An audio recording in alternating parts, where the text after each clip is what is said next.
नमस्कार, आप देख रहे हैं न्यूज 24। मैं हूं शीतल राजपूत। पूर्वांचल के बाद बीजेपी का पूरा फोकस बुंदेलखंड पर है। चुनाव से पहले योगी सरकार बुंदेलखंड को एक्सप्रेस वे की सौगात देने वाली है।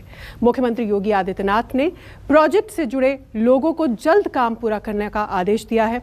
उधर एसपी, बीएसपी और कांग्रेस ने भी बुंदेलखंड में पूरी ताकत लगा दी है। ऐसे में सवाल यह है कि चुनाव से पहले बुंदेलखंड पर क्यों है सबकी नजर? समझने की कोशिश करते हैं इस रिपोर्ट में।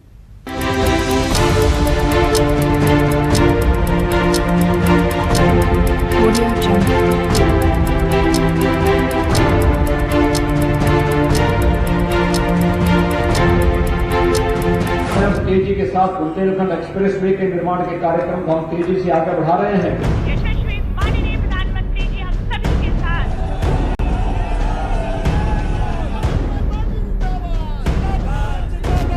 इस कटु सत्य को कोई भुला नहीं सकता है कि वो उत्तर प्रदेश को लूटकर नहीं थकते थे।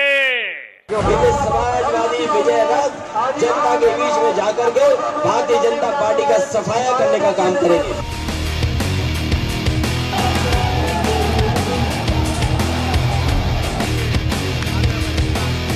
आपने भाजपा के नेताओं की नीयत 5 सालों से देख ली है। आपके लिए क्या हुआ, आपके लिए क्या किया गया, आप सब मेरे से अच्छी तरह जानते हैं।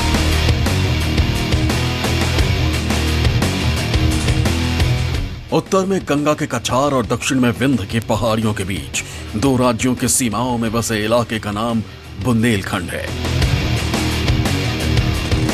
यूपी में चुनावी सरगर्मियां हैं तो यहां भी नेताओं का शोर और प्रचार का प्रहार जोरों पर चल रहा है। बुंदेलों की धरती ने कांग्रेस, एसपी, बीएसपी और बीजेपी सभी को बारी बारी से सत्ता की चाबी सौंपी। बावजूद इस इलाके में विकास की चमक फीकी रह गई। चुनाव से पहले सियासत के पथ पर सभी दलों की रेस हो रही है, लेकिन बीजेपी एक्सप्रेसवे के सहारे सूबे की धरती नापने की कोशिश में है। पूर्वांचल के बाद अब पार्टी बुंदेलखंड एक्सप्रेसवे का तोहफा देने की तैयारी कर रही है, जिससे वहां के लोगों का मन जीता जा सके। चुनाव से पहले बुंदेलखंड एक्सप्रेसवे पर गाड़ियों को दौड़ाने के मकसद से मुख्यमंत्री योगी आदित्यनाथ एक्शन में है। एक्सप्रेसवे को लेकर उन्होंने एक समीक्षा बैठक की, जिसमें उन्होंने एक्सप्रेसवे के मुख्य मार्ग को 31 दिसंबर तक पूरा करने के निर्देश दिए। सभी डीएम को परियोजनाओं को पूरा करने के लिए सहयोग के आदेश दिए। साथ ही उन्होंने परियोजना के निर्माण से जुड़ा प्रस्तुतिकरण भी देखा। आपको बता दें कि 297 किलोमीटर लंबे बुंदेलखंड एक्सप्रेसवे का काम बहुत तेजी से चल रहा है, जो इलाके के 7 जिलों को जोड़ेगा। एक्सप्रेसवे से बुंदेलखंड के चित्रकूट, बांदा, महोबा, हमीरपुर, जालौन और इटावा जिले जुड़ेंगे। इस एक्सप्रेसवे के जरिए बुंदेलखंड दिल्ली से आगरा लखनऊ एक्सप्रेसवे और यमुना एक्सप्रेसवे से सीधे जुड़ जाएंगे। इतना ही नहीं, बुंदेलखंड एक्सप्रेसवे को झांसी में बन रहे डिफेंस कॉरिडोर से भी जोड़ा जाएगा। जनता ने इस बात को समझ लिया है कि समाजवादी पार्टी, बहुजन समाज पार्टी और भाजपा जिसकी अब सरकार है, उन्होंने बुंदेलखंड के लिए कुछ भी नहीं किया। कांग्रेस की सरकार जब थी, 72,000 करोड़ के जो कर्ज पूरे देश में माफ हुए, उसके अलावा हमने अलग से बुंदेलखंड के लिए 12,000 करोड़ रुपए का पैकेज रखा था। लेकिन जो यहाँ की सरकारें थी, उन्होंने उसका दुरुपयोग किया। देखिए, बुंदेलखंड में चाहे Bharatiya Janata party defence corridor का मामला चलावे, यहाँ हर घर नल की योजना दे और जल पहुँचाने की बात कहे, या अन्य बातें वो कहें, वो कहने के लिए ही है, धरातल पर उतरते हुए नहीं दिखी। आज भी उसी तरीके से जहाँ तक पानी की समस्या है बुंदेलखंड में बनी हुई है। एक्सप्रेसवे की जहाँ तक बात है, तो ये बता दें कि कितने इन्होंने अपने बजट से फंड देने का काम किया कि आज ये इनॉग्रेशन करने की बात कर रहे हैं। यूपी में विधानसभा चुनाव से पहले बीजेपी ये अच्छे से समझ गई है कि अगर दोबारा सत्ता में आना है तो एक्सप्रेसवे समेत तमाम विकास योजनाओं को रफ्तार देनी होगी। यूपी में अपनी चुनावी गाड़ी को रफ्तार देने के लिए बीजेपी एक्सप्रेसवे का सहारा ले रही है। पहले पूर्वांचल एक्सप्रेसवे के जरिए पार्टी ने पूर्वांचल के समीकरण को अपने पक्ष में करने की कोशिश की और अब बुंदेलखंड एक्सप्रेसवे के जरिए 2017 के शानदार प्रदर्शन को दोहराने की कोशिश कर रही है। बुंदेलखंड ने योगी आदित्यनाथ की सरकार का काम देखा तो अखिलेश सरकार को भी परखा, मायावती के शासन का भी गवाह रहा। ऐसे में आइए आपको समझाते हैं कि किस सरकार के दौरान बुंदेलखंड में क्या काम हुआ। बीजेपी सरकार में एक्सप्रेसवे का जाल बिछाया गया। यमुना, बेतवा और केन नदी पर पुल बन रहे हैं। 12 ग्रामीण पाइप परियोजना का शुभारंभ किया गया। एसपी सरकार में पानी की समस्या दूर करने के लिए तालाब बनाए गए। 18 बांध का निर्माण करवाया गया। 1400 करोड़ का पैकेज दिया गया। हाल ही में प्रधानमंत्री मोदी ने भी महोबा से बुंदेलखंड को 3250 करोड़ रुपए की तमाम परियोजनाओं की सौगात दी थी। इस दौरान उन्होंने बुंदेलखंड के बहाने पिछली सरकारों को भी कटघरे में खड़ा किया। दिल्ली और उत्तर प्रदेश में लंबे समय तक शासन करने वालों ने बारी बारी से इस क्षेत्र को उजाड़ने में कोई कसर नहीं छोड़ी। यहां के जंगलों को, यहां के संसाधनों को कैसे माफिया के हवाले किया गया, ये किसी से छिपा नहीं है। भले ही अब बुंदेलखंड को एक्सप्रेसवे की सौगात मिलने वाली है, लेकिन पिछले काफी वक्त से ये इलाका सरकारों की उदासीनता का शिकार रहा है। बुंदेलखंड अच्छी तादाद में विधायकों को विधानसभा भेजता है, यानी राजनीति की फसल के लिए यहाँ की जमीन हमेशा से उर्वरक रही है। सूखा और भूखमरी राजनीति का मुद्दा रहा है। बावजूद सालों पुराने इन मुद्दों से इलाके को अब तक राहत नहीं मिली है। यूपी और एमपी के बीच बटे हुए बुंदेलखंड में 13 जनपद आते हैं, जिसमें से 7 जनपद यूपी की धरती पर ही विराजमान है। 2017 को छोड़ दिया जाए तो इसके पहले ये इलाका सपा और बसपा का गढ़ माना जाता रहा है, क्योंकि यहाँ की ज्यादातर आबादी ओबीसी और पिछड़े वर्ग की है। यूपी के बुंदेलखंड में झांसी, जालौन, ललितपुर, महोबा, हमीरपुर, चित्रकूट और बांदा आते हैं, जबकि मध्य प्रदेश के सीमा में पड़ने वाले बुंदेलखंड में छतरपुर, दमोह, दतिया, सागर, टीकमगढ़, पन्ना जिले आते हैं। यूपी के 403 विधानसभा सीटों में से अकेले 19 सीट बुंदेलखंड इलाके में पड़ती हैं। बात करें 2017 के विधानसभा चुनाव की तो उस वक्त बीजेपी सारी 19 सीटें जीती थी। 2012 के विधानसभा चुनाव में आंकड़े कुछ बदले से थे। उस वक्त सबसे ज्यादा बीएसपी ने 6 सीटें जीती थी, एसपी को 6 सीटें मिली थी। कांग्रेस 4 सीटें जीतकर तीसरे नंबर पर थी। बीजेपी सिर्फ 3 सीटें ही जीत पाई थी। बुंदेलखंड में लोकसभा की 4 सीटें हैं और 2019 के लोकसभा चुनाव में बीजेपी ने 4 सीट जीत ली थी। 2014 के चुनाव में भी बीजेपी ने इस इलाके की सारी सीटें जीतकर इतिहास बना दिया था। देखिए, वर्ष 2014 के चुनाव में भी बुंदेलखंड भारतीय जनता पार्टी के साथ था। 2017 के विधानसभा चुनाव में पूरा का पूरा बुंदेलखंड भगवा रंग से रंग गया था। 2019 के चुनाव में भी बुंदेलखंड भाजपा के साथ रहा है। जब 2022 का चुनाव होगा तो भी बुंदेलखंड भारतीय जनता पार्टी के साथ रहेगा, क्योंकि बुंदेलखंड के लोगों का भविष्य सुधारने का काम और आज उनका वर्तमान ठीक करने का काम भारतीय जनता पार्टी की सरकार ने किया है। बुंदेलखंड की भारतीय जनता पार्टी की सरकार में काफी उपेक्षा हुई। बड़ी बड़ी बातें कही थी, बुंदेलखंड को लेकर विकास बोर्ड की बात कही थी, लेकिन उसे पूरा नहीं हुआ। कांग्रेस सरकार ने हमेशा बुंदेलखंड पर ध्यान दिया है। जब हमारी केंद्र में सरकार थी, वो झांसी में चाहे कृषि विश्वविद्यालय हो, रानी लक्ष्मीबाई विश्वविद्यालय हो, फिर से कांग्रेस पार्टी की सरकार बनने के बाद बुंदेलखंड के विकास पर काम कांग्रेस पार्टी करेगी। अब बारी 2022 की है और बीजेपी समेत सभी दल बुंदेलखंड को अपने पक्ष में करने की कोशिश में हैं। ऐसे में देखना यह है कि इस बार बुंदेलों की ये धरती किसके साथ जाती है। Bureau report, news 24। यशस्वी माननीय प्रधानमंत्री।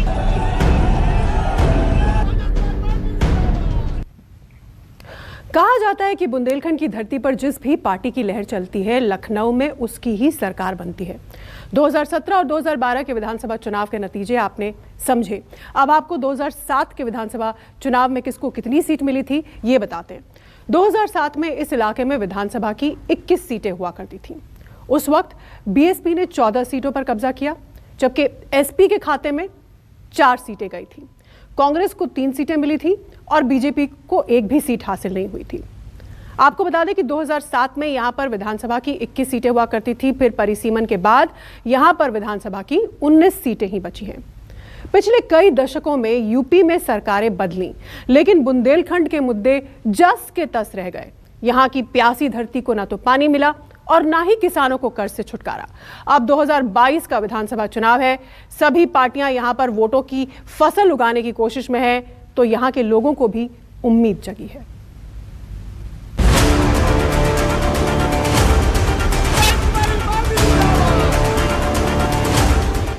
का इंतजार था, वो इंतजार आज समाप्त होने जा रहा है।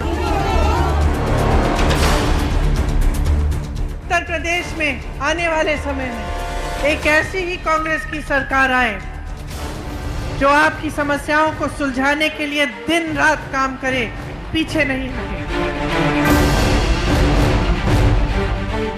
उत्तर प्रदेश के अंदर कभी सबसे आर्थिक रूप से पिछड़े इस क्षेत्र में आज विकास तेजी के साथ बढ़ता हुआ दिखाई दे रहा है।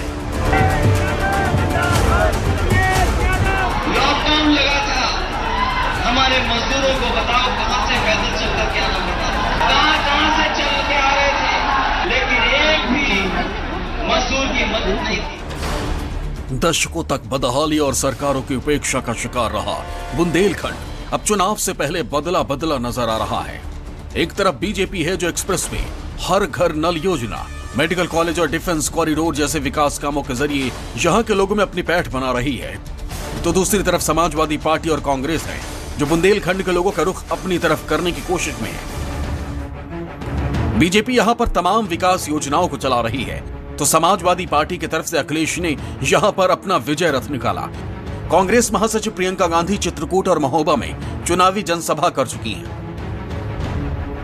बीजेपी की तरफ से प्रधानमंत्री मोदी महोबा में चुनावी शंखनाद कर चुके हैं। अखिलेश यादव जल्द ललितपुर और झांसी में चुनावी रैली करेंगे। प्रियंका गांधी ने चित्रकूट में महिलाओं से बात की और मंदिर में मत्था टेका। यानी बीजेपी सरकार सूखी धरती की प्यास बुझाकर अपना वादा पूरा करने का दम भर रही है, लेकिन स्थानीय मुद्दे और किसानों के हालात सुधारने के लिए अभी और काम करने की जरूरत है। इसलिए बीजेपी को भी कुछ और ही इशारा कर रहे हैं। इसलिए बीजेपी को पानी ही नहीं, इस बार पसीना भी बहाना होगा, क्योंकि बाकी दल भी बुंदेलखंड में बीजेपी को घेरने की रणनीति पर खूब काम कर रहे हैं। आशा बहुएं मेरे पास आई थी लखनऊ में कुछ दिनों पहले। उसमें से एक महिला को इतनी बुरी तरह पीटा पुलिस ने, सरकार ने, प्रशासन ने। क्यों? क्योंकि उसने ये हिम्मत करी कि उसने पूछा कि तुम मुझे फांसी क्यों ले जा रहे हो। इस एक्सप्रेसवे के किनारे जो मंडियां बननी थी वो मंडियां नहीं बनी हैं। समाजवादी सरकार बनने पर किसानों को मंडी उपलब्ध कराने का काम भी समाजवादी सरकार में होगा। इसी तरह रोजगार के अवसर कैसे और पैदा हों, नौकरियां कैसे मिलें, उस दिशा में भी जितना विकास हो सकता है विकास करेंगे। बुंदेलखंड विकास मांग रहा है, लेकिन नेता चुनाव से पहले जात पात का गणित बैठाकर सियासी अखाड़े में उतरने की तैयारी कर रहे हैं। हालांकि इस इलाके में मुस्लिमों की आबादी काफी कम है, इसलिए यूपी के बाकी हिस्सों की तुलना में यहां ध्रुवीकरण की सियासत दम तोड़ देती है। लेकिन राजनीतिक पार्टियों का पूरा फोकस यहां के अनुसूचित जाति पर रहता है, क्योंकि कुल आबादी का 1/4 हिस्सा है। बुंदेलखंड में दलित 27 से 32% है, ब्राह्मणों की आबादी 9 से 14% बताई जाती है, मुस्लिमों की आबादी 6 से 8% है। और यूपी में सत्ता की चाबी हासिल करने के लिए नेताओं ने इन्हीं जातियों पर डोरे डालने भी शुरू कर दिए हैं। बुंदेलखंड में अब तक जो सरकारें रही हैं, उन सरकारों ने वोट बैंक के नाम पर कोई काम करने का काम नहीं किया, जाति के आधार पर केवल लड़ाने का काम किया है। लेकिन आज भारतीय जनता पार्टी की सरकार बनने के बाद डिफेंस कॉरिडोर के प्रोजेक्ट जब जा रहा है तो रोजगार के नए वहां पर वातावरण खुल रहा है। रोजगार के जब अवसर उत्पन्न होंगे तो निश्चित तौर पर विकास होगा। बुंदेलखंड की जनता ने 2017 में पूरी तरीके से भारतीय जनता पार्टी को स्थापित करने का काम बुंदेलखंड में किया, लेकिन आज उनके सपनों के साथ जिस तरीके से छला है भारतीय जनता पार्टी ने, वो जनता के सामने है। और वो दिन याद कर रहे हैं कि कब चुनाव आवे और कब समाजवादी पार्टी की सरकार बनाने में बुंदेलखंड अपना महत्वपूर्ण योगदान दे, उत्तर प्रदेश के विकास की बैकबोन बन जाए। यूपी की योगी सरकार भले ही इस इलाके में तमाम विकास योजनाएं चला रही हो, लेकिन पिछले कुछ सालों में बार बार बदलते सियासी समीकरणों की वजह से यहाँ जमीनी मुद्दे हाशिए पर चले गए हैं। नेताओं को स्थानीय मुद्दों से ज्यादा किसी भी तरह जीत का गणित बिठाने की चिंता होने लगी है। हर बार चुनाव आते हैं, नेता जीतते हैं, सरकारें बनती हैं, लेकिन बुंदेलखंड के असल मुद्दे जस के तस रह जाते हैं। सूखा, किसानों की आत्महत्या, भय, भूख और भ्रष्टाचार से यहाँ के हालात बेहद जटिल हो गए हैं। बावजूद इसके सियासी पार्टियां बुंदेलखंड के असल मुद्दों से अलग हटकर हिंदुत्व और जाति धर्म की राजनीति कर रही हैं। ये बुंदेलखंड की बदकिस्मती है कि यहाँ पर चुनाव के तो साल बदल जाते हैं, लेकिन मुद्दे वही रह जाते हैं। ऐसे में देखना यह है कि इस बार नेताओं का यहां के असल मुद्दों पर ध्यान जाता है या नहीं, या फिर सियासी दल ध्रुवीकरण और जात पात के सियासी खेल में ही अपनी जीत तलाशने की कोशिश करते हैं। Bureau report, news 24।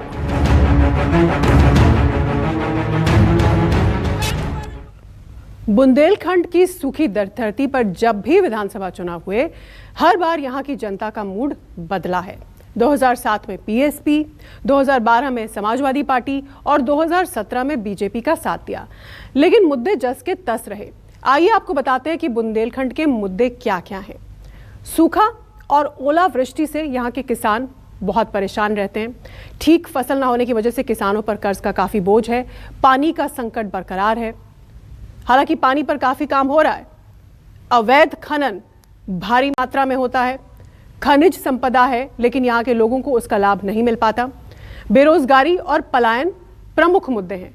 पर्यटन की उदासीनता भी काफी बड़ा मुद्दा है बुंदेलखंड में।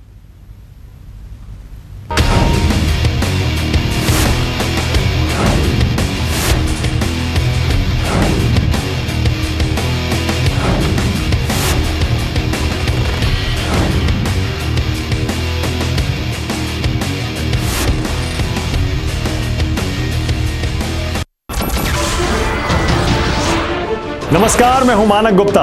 अगर आपको हमारा ये वीडियो पसंद आया हो तो इसे लाइक और शेयर जरूर करें, और हां, हमें सब्सक्राइब और फॉलो करना ना भूलें ताकि आप देश और दुनिया की कोई खबर मिस ना करें। तो जुड़े रहिए हमारे साथ और देखते रहिए न्यूज़ 24।